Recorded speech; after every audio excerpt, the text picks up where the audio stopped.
7분입니다. 이경우 변호사님 잠깐 앞으로 나와 주시겠습니까?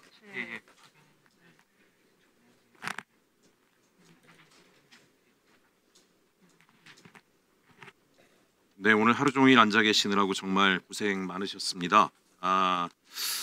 저는 그 정치학을 공부한 사람이기 때문에 법률적인 부분에 대해서 제가 좀 혹시 잘 모르지 않나 싶어서 변호사님의 조언을 듣고자 지금 모시게 됐는데요.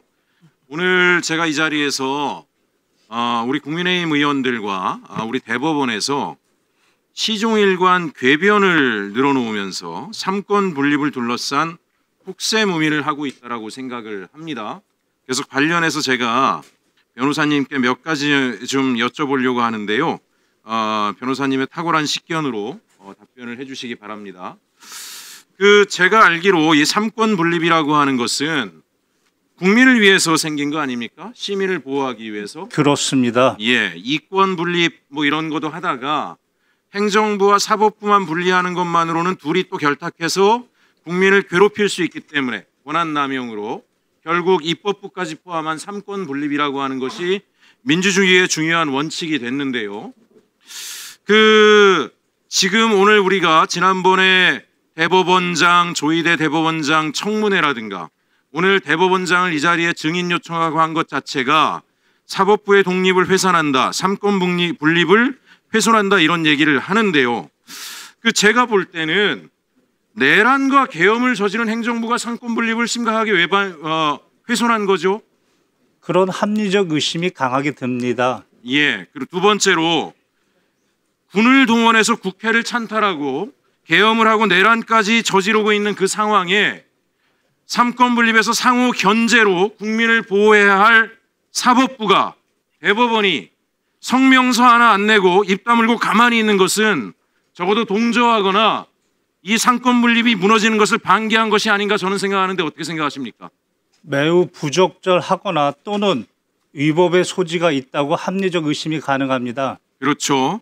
또 한 가지, 당일 계엄 해지 의결을 하는데 우리 국민의힘의 대다수 의원분들이 계엄 해지의 의무를 충실히 이행하지 않고 도망을 가서 당사에 숨어서 계엄 해지가 안 되도록 방해하려고 하는 태도를 보였는데 이 또한 삼권 분립을 심각하게 위반하거나 훼손한 행위로 볼 수 있지 않습니까? 국회의원은 그 임무가 헌법과 법률에 따라야 합니다.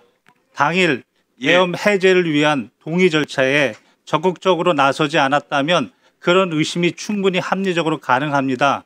예, 그러면 지금 현재 우리 대한민국에서 민주주의를 지키고 삼권 분립을 지키고 사법부의 독립을 다시 세우고 행정부를 정상화하는 노력은 지금 국회에 당일 계엄 해지를 위해서 뛰어왔던 우리 민주당 법률권 의원들 이분들 말고 누가 있습니까? 이분들이 당연히 당일 계엄을 통해서 내란을 통해서 민주주의를 무너뜨리고 삼권 분립을 훼손하려고 한 것에 대해서 분명하게 청문하고 단죄해야 되는 게 국민적 의무 아닙니까? 헌법적 질서에 맞는 정당한 태도 아닙니까? 그렇습니다. 우리 대한민국 국민은 대부분 TV를 통해서 보았습니다. 어느 당의 어느 의원들이 적극적으로 대한민국의 민주주의를 지키기 위해서 노력했는지는 이미 대한민국 국민 대부분이 알고 있다고 그렇게 생각됩니다.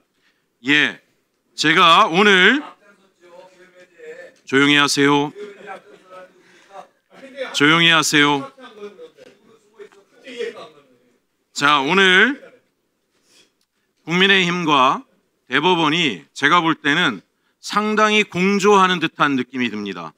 하루 종일 우리 김 변호사께서도 여기 참고인으로 계시면서 느끼셨는지 모르겠는데 둘이 서로 말을 주고받으며 정상적인 국감 진행을 방해하고 내란 세력 척결을 위한 이 엄중한 자리를 계속 방해하고 시간 끌기로 일관하고 있는데 제가 볼 때는 도둑이 제발 저린다고 삼권 분립을 훼손했기 때문에 상호 간에 부끄러운 지난 시간들을 감추기 위해서 공조하고 있는 게 아닌가 생각이 되는데 우리 김 변호사님은 어떤 느낌이 드셨습니까?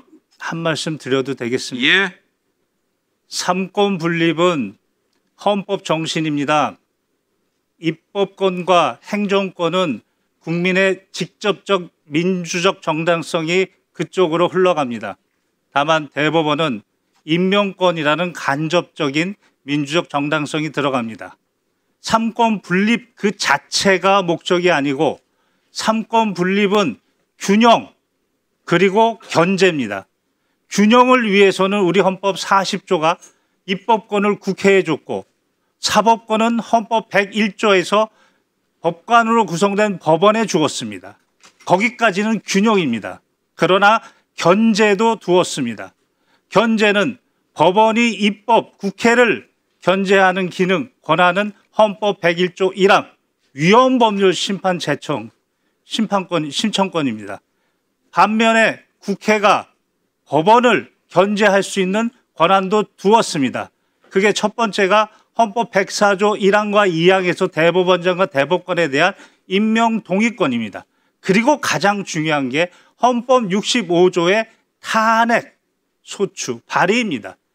아무리 법관이라 하더라도 그 법관의 판결 내용이 아닌 직무 집행과 관련된 그 지점에 헌법과 법률 위반이 있다면 당연히 탄핵 소추의 대상입니다. 그 전제로서 특정한 사안에 대해서 국회가 질문하고 증인으로 요구해서 채택되면 누구나 대법원장도 누구나 특별한 법률의 규정이 없다면 나와서 증언을 해야 되는 것입니다.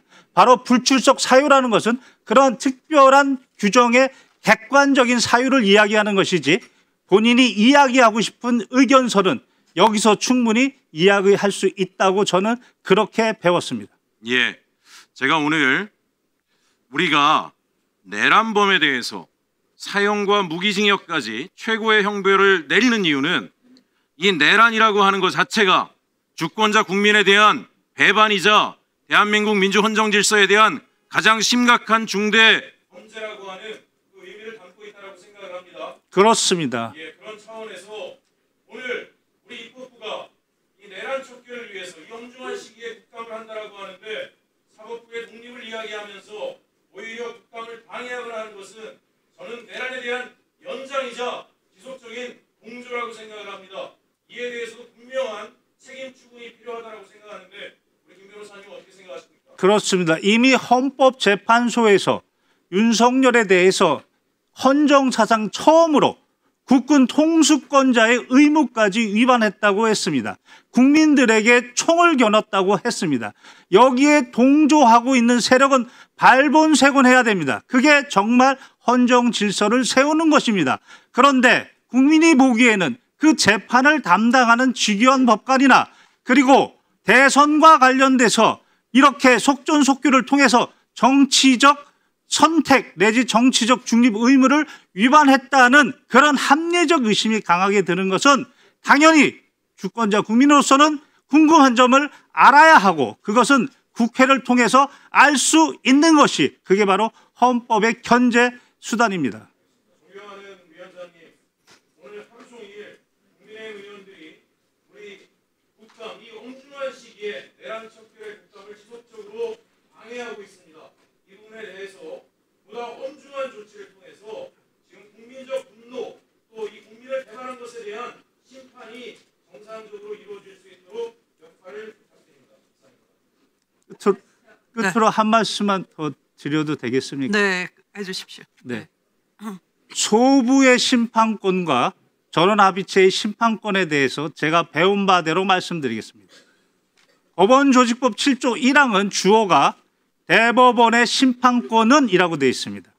대법원의 심판권이 대법관 3분의 2 이상의 전원합의체 그때에는 재판장이 대법원장입니다. 다만 3인 이상의 소부로 구성해서 그래서 거기서 4가지 사유에 해당하지 않으면 심판합니다. 심리하고 판결합니다. 판결한다는 것은 그 이름으로 판결합니다. 전원합의체도 그 이름으로 대법관 이름 모두로 판결하는 것이고 소부의 판결도 소부 대법관 3인의 이름 또는 4인의 이름으로 판결하는 것입니다. 그 심판권은 구별이 되는 것입니다. 전원합의체 판결이 있습니다. 1982년 9월 28일입니다. 8149 전원합의체 판결입니다. 이 전원합의체 판결과 전원합의체의 심판권과 소부의 심판권은 구별되는 걸 전제로 해서 소부의 심판권이 전원합의체의 심판권을 침해했을 때는 무효라고 했습니다. 그래서 재심 사유라고 하는 전원합의체 판결이 있습니다. 이것은 전제가 소부의 심판권과 전원합의체 심판권이 구별된다는 것을 전제하는 것입니다. 이상입니다.